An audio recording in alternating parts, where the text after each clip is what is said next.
Hey everybody, I am really excited because I made a hat. I mentioned that I would be making one, so here it is.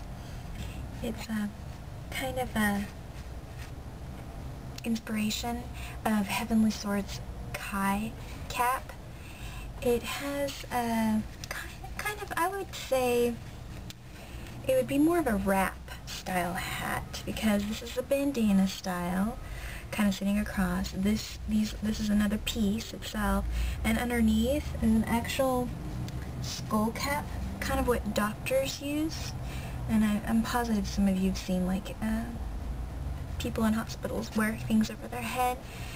I will explain later exactly what I did, but I'm excited because it's kind of something I'm not accustomed to doing. Obviously I'm not a pro. I didn't use a sewing machine. I used needle and thread for the buttons, and obviously the button isn't exactly like it because it's an inspiration, people.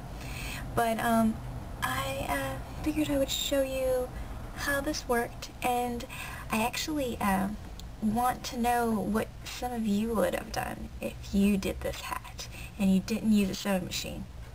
Here we go. I will post what I used in the description area. The skull cap will be the base of my hat.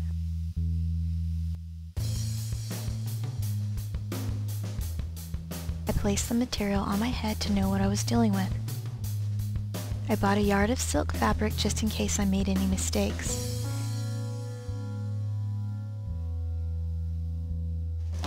The silk fabric was measured to see how thick the bandana would be on my head. I used a special sewing marker.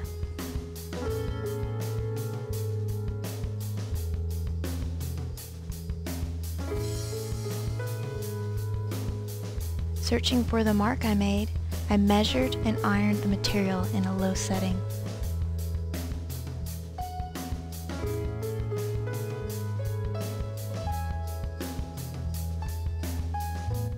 Once again, I measured the material on my forehead before I cut it into a bandana.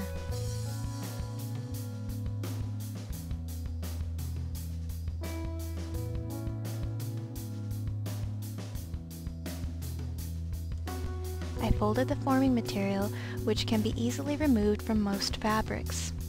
I was uncertain what I was doing, but determined to form a feral cat ears.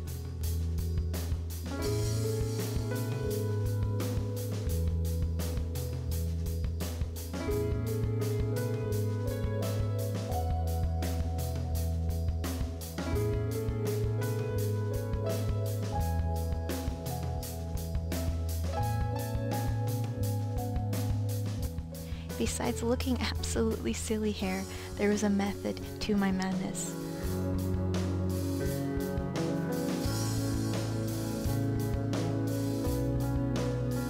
All I had to do was remove the excess. I measured again before ironing the white form material on the silk fabric. I used my hands to help visualize how the ears would look once I placed the bandana over my head. I am now removing the middle part of the form material. This way the ears only stand up.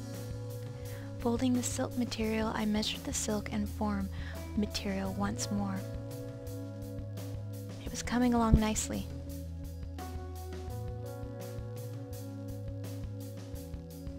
For what I'm dealing with, this wasn't a bad interpretation. I plan to use thick string after sewing the buttons. However, the buttons needed to be painted. I mixed charcoal gray and blue acrylic to form a gray-blue color.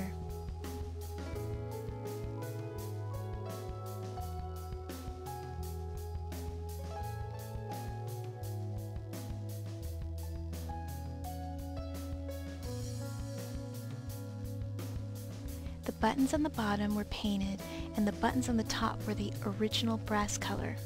These buttons were the closest I could find. The buttons would have worked better if they were half the size of what I had.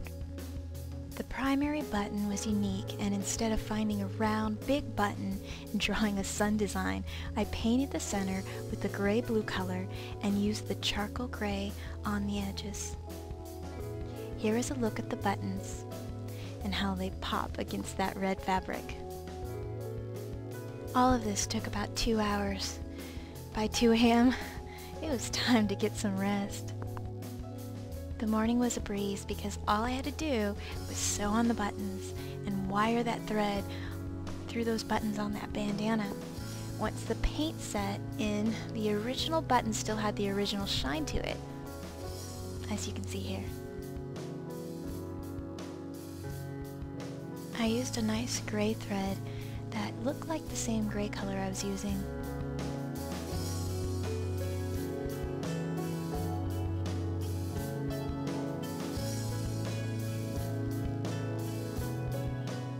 Now that it's all secure, here is the look at the back. Typical button exposure, right? Now all I had to do is use that wire-like thread and wrap them around those buttons.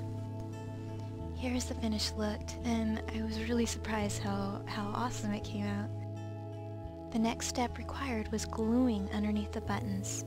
There was actually a mistake I made thinking that the glue could be placed under the string on silk. And I'm not sure if you'll notice that later on when you see the pictures at the end, but it was really difficult to get that glue out of the fabric. Now, here is the reveal. The base was put on again. The ears needed bobby pins until I put the bandana on. Then I can take the bobby pins out.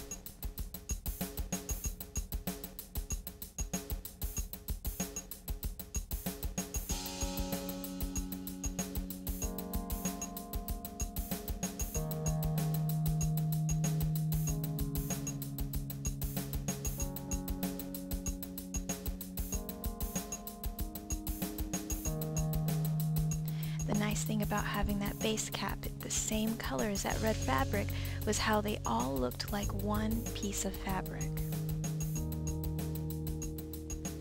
Next, I used the thick string to tie down the fabric. This allowed the ears to stand out.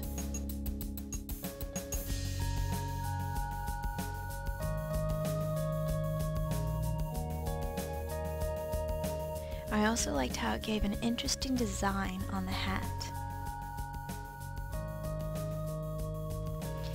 Then I tucked in the silk fabric bandana underneath the skull cap, leaving the original skull cap strings out. I formed the ears a bit, and then I was just in disbelief of what I just did. Made something that made me look kind of silly, and it took about 4 hours to complete.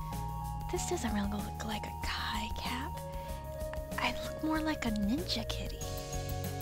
Here are some pictures, and here is the before.